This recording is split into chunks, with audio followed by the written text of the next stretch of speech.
What is up, guys? MeatyLock here, and today we are back in action on another ARK creature feature. I'm joined by that German guy. What's up, man? Hey there, what's going on? So today we're taking a look at the Quetzal. This guy looks absolutely amazing, dude. Yeah, been excited for him for a long time. This was something I was really excited for when the Stomping Land came out, because they announced this is one of their birds. And, of course, we all know how that went, so I'm stoked to finally get one in the game. Yeah. Money symbols. Yeah. Yeah, this guy is absolutely massive, though. Like, the pictures here, he looks like he's going to be freaking ginormous, man. Oh, yeah. So he is a massive bird. He'll be the biggest bird in the island. Some information we already know about him is he's definitely going to have a platform, so he'll be the first kind of like, I guess, sky base you can build. Yep, airship. I don't know how big the platform is actually going to be. I'm assuming from its in-game size, probably around the same size as the Pacers. Yeah, probably. So not as big as a Bronto platform. This guy is pretty big. Like, aren't they like standing or sitting down, kind of like almost the same height as a T-Rex? About, yeah. Because I think I remember seeing some side-by-side pictures. I'm not exactly sure, though. We'll have to wait and see on that. Apparently, they're supposed to be mass carriers. You can see in the bottom right here, they have like this big anvil symbol or whatever. So I guess they're going to be pretty slow. They're from the late Cretaceous. They're carnivore, and they're very skittish. So, yeah, that's going to be pretty cool. I like all the little pictures right here on the like around the mountain where they're flying around, and it shows the head size and all this other kind of stuff right here. Yeah. Basically, with the size, too, I guess originally it was thought that they could have up to, like, a 50-60 foot wingspan. Oh, wow. Which is huge, but now, like, I guess there's more lower estimates with further studies, and it's around, like, maybe 40-foot wingspan. But, I mean, that's still big. But, yeah, they estimated, like, the bird weighed around, like, 500 pounds or so. So, I mean, that's a big bird. That is a big bird. Like, I'm wondering how it could even fly on its own, let alone carry stuff. We do have a picture right here. Well, realistically, there's no way a bird with hollow bones like this would be able to carry a platform. This one could pick up people and have a rider, I would say. But realistically, there's no way you could build a base on something like this, and the bird would get crushed. Yeah. So, but it's a video game, so hey. You know. And this guy also, we have a picture of him. He's carrying a mammoth right here, dude. What do you think about this? Wow. People are already talking about the PvP strategy. Drop mammoth into base, distract turrets, drop C4 so it doesn't get shot down.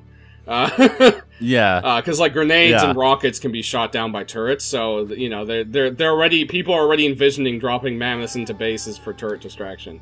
Yeah, I actually already read too. People like maybe a less secured base. You have a platform and just fill it up with turrets.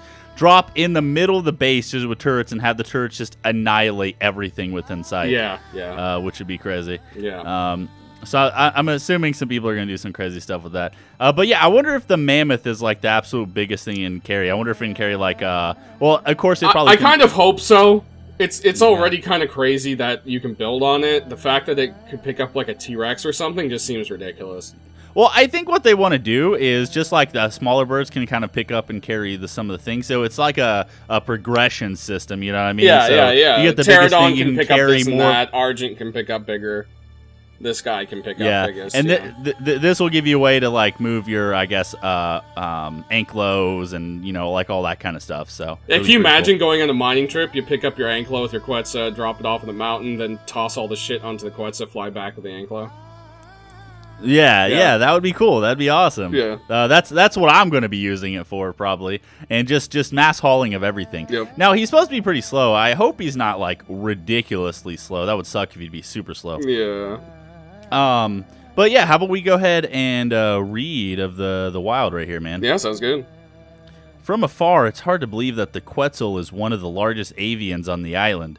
It shares a similar silhouette with the pterodon and nests near the absolute highest peaks. Upon closer inspection, though, the Quetzal is an enormous creature of tremendous power. I find it strange that such a large, imposing beast would be so skittish. Unlike other creatures of its size, it is more likely to flee than fight. I suppose the decision to flee from any trouble keeps the species alive on the island with so many dangerous predators. But then how does it eat enough to sustain its massive size? I would guess maybe it's probably just picking up Fiomas and like just munching down some cow meat on some like a cow horse pig meat, man. Whatever the Fiomas are made out of. I kind of wish that the Quetzal wouldn't be aggressive though and attack us. Can you imagine just all of a sudden there's this like 40-foot wingspan shadow above you and you know your life's over? Yeah. Like yeah. That'd still be pretty cool. Actually, the picture here looks kind of neat because it's like kind of standing in all fours, so I wonder if it'll walk in all fours like that. Yeah, I mean the pterodons do. Yeah, I'm assuming it will. It just looks kind of weird because like the front arms are so long and skinny that, and that's also its wings. So it's like it has use of its hands as well as using it for wings. So it seems kind of weird. Well, they've always given pterodons that kind of maybe they walk around like bats thing. So yeah, you know that's always been science's kind of like look at it. Okay, imagine this massive cave system. You go inside. Upside down Quetzals up on the ceiling. Oh, that'd be crazy. The other thing, though, people are wondering with the platform, you see its stance? If the platform sits flat on its back, your base is going to be at like a 90-degree angle when it's standing. Yeah, maybe. Or unless it's not that, unless it kind of like goes off the side, and then when it's flying, it flattens out the back, like the back of it might not be. Well, no, flying it will be straight, but when you park it, your base is going to be sideways. Yeah. So that's kind of weird. I don't know how they're going to handle that. Well, you see, it has like a little hunch right there. Yeah. I was thinking maybe the front part would be strapped to its hunch, and then just kind of hang off the side, and then it would just still be kind of flat a little bit, maybe. We'll have to see. I'm sure they work some kind of magic. Also, this comes out tomorrow, so we hope anyways. Yeah, that's what they estimated. The ETA is October 6th, so that would be tomorrow. Whether or not that happens, we'll have to see. We know they always have to push, but it's always worth it with them because it comes out much better. So, but one way or another, just like the most source, it's due out this week, soonest possible. You want to go ahead and read this domesticated? Yeah, domesticated, yeah. Tame the QUETZALCOATLUS have a very specific role in the island, too slow to be an efficient local transport and too weak to be an effective warbird. The tribes I've encountered tend to employ it as a mass carrier. QUETZALCOATLUS is primarily used by these masters of the skies to safely carry vast quantities of supplies, creatures, human cargo from our base to another without tiring. So that makes it sound like it's going to have a lot of stamina. I'm hoping it will. Yeah. Then the stamina would make up for the squishiness and the lack of speed, too. So, carry weight and stamina is what I'm thinking will be big for this guy. Well, we don't know if it's squishy. We know we can't use it for a warbird, but we don't know. It might have a massive amount of health. Like, we never know. It could just be... Yeah, I mean, it is a big creature. True. But I think this bird's going to be awesome, man. I'm excited about it. Yeah, me too. Yeah. Well, if you guys enjoy this episode of ARK Creature Feature, make sure to go and click the like button. We'd really appreciate it. If you want to see some more, then comment down below. Also, make sure to click the like button. It really help us out. If you have any ideas for changes for our format, then let us know. And we'll see you guys in the next one. Yeah, we'll see you later.